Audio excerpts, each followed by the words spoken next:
विशिष्ट द्वैत में भौतिक मैं और तू भी है, दो मैं भी है यानी आत्मा और शरीर, तथा आध्यात्मिक मैं और तू भी है यानी आत्मा और परमात्मा।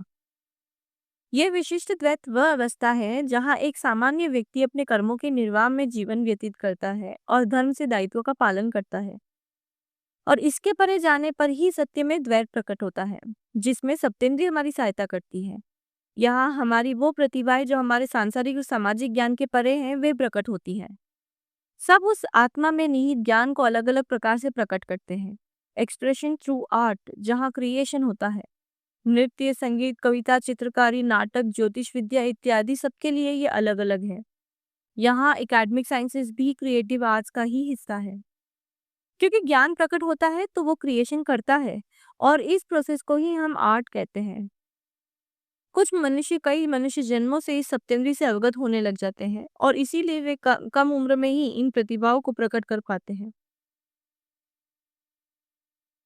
ऐसे व्यक्ति कई दफा आगे बढ़कर इन प्रतिभाओं के माध्यम से अपनी एनर्जी चैनलाइज करना सीख अपनी सोल को एक एनर्जी एमिटर से receiver and over a time energy channeliser में ट्रांसफॉर्म कर देते हैं। यहाँ आत्मा एक इवॉल्व्ड बीइंग बन जाती है। अब एनर्जी चैनलाइजर्स अपनी सप्तेंद्रिय से पूरी तरह अवगत हो जाते हैं, पर उसका पूर्ण उपयोग अभी भी उन्हें नहीं आता। हालांकि इस वजह से उनमें कुछ साइकिक एबिलिटीज जग जाती है, जो आज हम एनर्जी रीडर्स, क्लेयरवॉयंस, स्टार सीड्स के रूप में जानते हैं। वे अपनी सोल से और बाकी एनर्जी से कम्युनिकेट कर पाते हैं।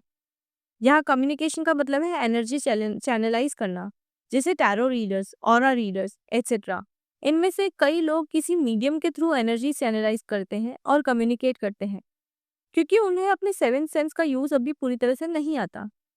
पर जो अपनी सप्तेंद्रिय का इस्तेमाल करना सीख जाते हैं, वे अपने षष्ठेंद्रियों पर संयम साधना भी सीख जाते हैं।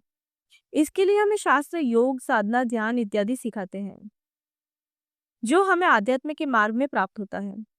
ये योग, साधना, ध्यान आदि गुरु से प्राप्त होते हैं, और गुरु विशिष्ट द्वैत अवस्था में प्रकट होने लगते हैं, क्योंकि गुरु हमारी ही आत्मा है, वो आवाज। हर व्यक्ति का मूल तत्व उसके पूर्व जन्मों से बनता है, और उसके अनुरूप उनका ये मार्ग दिशा पाता है। जहाँ सबके लिए योग, साधना, ध्यान, मंत्र आदि अलग अलग हैं, जो उनके गुरु दर्शाते हैं और उन्हें करने का तरीका भी सिखाते हैं। जब दिव्यात्मा जैसे बुद्ध, महावीर, कबीर, मीरा तथा पैगंबर आए और वे इस मार्ग पर चले, तब सबके लिए ये उनके मूल रूप के अनुरूप प्रकट हुए, और उन्होंने उसे लोगों को उनकी भाषा में सुनाया, जिससे अलग अलग तरीके बनते चले गए आध्यात्म के। क्योंकि मनुष्य का शब्द क्योंकि मनुष्य का शब्द ज्ञान अनुभव से बनता है, अतः उनके अनुभव शब्दों के साथ एक परंपरा बनते गए वहां के लोगों में, और यही वजह बनी नए धर्म व पंथों के पैदा होने की। अतः यहाँ सप्तेंद्रिय का प्रयोग षष्ठेंद्रियों को संयम में लाने के लिए है, काबू नहीं करना है, केवल संयम, द इक्विलिब्रियम। इसका मतलब है सोल को कॉन्शियस चॉइस की पावर दे देना। यहाँ चॉइसेस नेचर से अलाइन रहती है, और यहाँ भोग भी संयमित होने लगता है। पर यह अवस्था संसार की सबसे कठिन अवस्था है, जिसे बनाए रखना होता है। यही देवासुर युद्ध आता है, अर्थात हर वक्त अहम का समर्पण कर आत्मा को चुनना। यही समुद्र मंथन आता है, अर्थात आत्म मंथन करना। यही कुंडलिनी जागरण है, अर्थात वे 7 ऊर्जा चक्र जो षष्ठेंद्रियों के वश से निकलकर सप्तेंद्रिय से संयम में आ जाए, जहाँ ऊर्जा का प्रवाह ब्रह्मांड की ऊर्जा के लय में आ जाए। इन सब से ही वास्तविक द्वैत प्रकट होता है।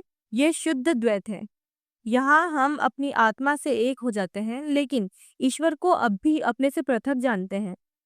परंतु इस शुद्ध द्वैत अवस्था में इंसान योग, साधना, मंत्र या नाम जप या ध्यान इत्यादि करता रहे और इस अवस्था में बने रहने का प्रयास करता रहे, तो यहाँ हमारे कर्म प्रकट होने लगते हैं, अर्थात वे भाव जो हमारे आत्म मंथन में सहायता करते हैं। अतः यहाँ सबसे अधिक कर्म प्रकट होते हैं। इसी अवस्था को कविताओं में आग का दरिया और कांटों का रास्ता आदि से दर्शाया गया है। सर्वाधिक कष्टदायी, लेकिन ये कष्ट ही है जहाँ ईश्वर प्रकट होते हैं। हमारे मन में जैसी छवि वैसा वो स्वरूप धारण कर हमारी रक्षा के लिए आते हैं। इसीलिए ये अवस्था शुद्ध द्वैत है।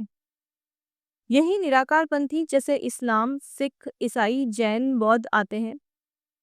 वे छवि नहीं बनाते, बस मार्ग में पूरे ईमान से चलते रहते हैं, यानी नफ्स से जिहाद करते रहते हैं और केवल उस ऊर्जा को नमन करते हैं, ना किसी वासना को, ना किसी छलावे को, ना दिखावे को। वहां ईश्वर अपने शुद्ध रूप में प्रकट होता है, जो केवल दर्शन करने वाले को महसूस होता है, अर्थात प्रेम। जब शुद्ध द्वैत प्रकट होता है और इस अवस्था में ईश्वर भी प्रकट हो जाता है, तो कुछ लोग उसे ही प्रकाश मानकर रुक जाते हैं और छवि यानी अपने ईश्वर में समर्पित रहकर जीवन जीते हैं। लेकिन कुछ इसके परे जाते हैं। ये सफर शुद्ध द्वैत में जीने वालों को भी करना होता है, लेकिन वे जीवन में उस अवस्था में रुक जाते हैं। अतः इसके आगे का सफर वे अगले जन्म में या बिना जन्म अर्थात आत्मीय मार्ग से भी तय कर सकते हैं। शुद्ध द्वैत की अवस्था तक हमारी सप्तेंद्रिय पूर्ण जागरूक भी है और हम इसका उपयोग भी जान जाते हैं। अतः यहाँ से आगे का सफर सप्तेंद्रिय से संयमित षष्टेंद्रियों के पूर्ण समर्पण से आरंभ होता है, अर्थात कर्ता के भाव का समर्पण, अहम का पूर्ण समर्पण। शुद्ध द्वैत की स्थिति तक अहम का समर्पण तो होता है, पर अहम पूरी तरह मिटता नहीं। ऐसा इसलिए क्योंकि अहम असंख्य शीश वाला है, यानी कि जितने भी जन्म हमने जिए हैं उस हर जन्म का अहम अब यहाँ शुरू में सब एटमिक अवस्था है, जन्म की सब एटमिक अवस्था है, तो अहम यहाँ प्रकट नहीं होता। अहम वहां प्रकट होता है जहाँ भोग का आरंभ है, चाहे वो कीट रूप में हो या सिंह या फिर मानव रूप में, क्योंकि भोग को हम अपना हक मानते हैं, जबकि भोग हक नहीं हमारा धर्म है, अर्थात अपने ही प्रति दायित्व। लेकिन हम धर्म को भूलकर हक से भोग करते हैं, अतः हम भी इस कर्म श्रृंखला में किसी का भोग बनते हैं।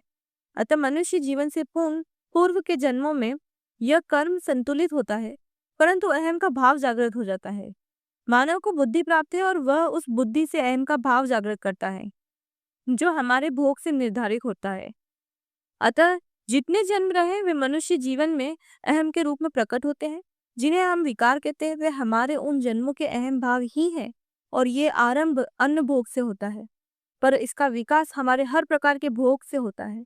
और भोग भक्षण हो जाए तो ये असंख्य शीश वाला अहम अंधकार की चादर ओढ़ हमारे मन में छाया प्रकट करता है, जिसे कोई असुर, कोई डेविल, कोई दानव कहता है या कोई शैतान कहता है। अतः अहम बहुत विशाल है, जिसका समर्पण करते करते हम शुद्ध द्वैत अवस्था में पहुंचते हैं और इसी अहम का पूर्ण समर्पण होने पर अद्वैत अवस्था प्रकट हो जाती है। यहाँ ये अवस्था हमारे अनुभव है। इस शुद्ध द्वैत से अद्वैत के बीच एक और अवस्था आती है, विशिष्ट अद्वैत।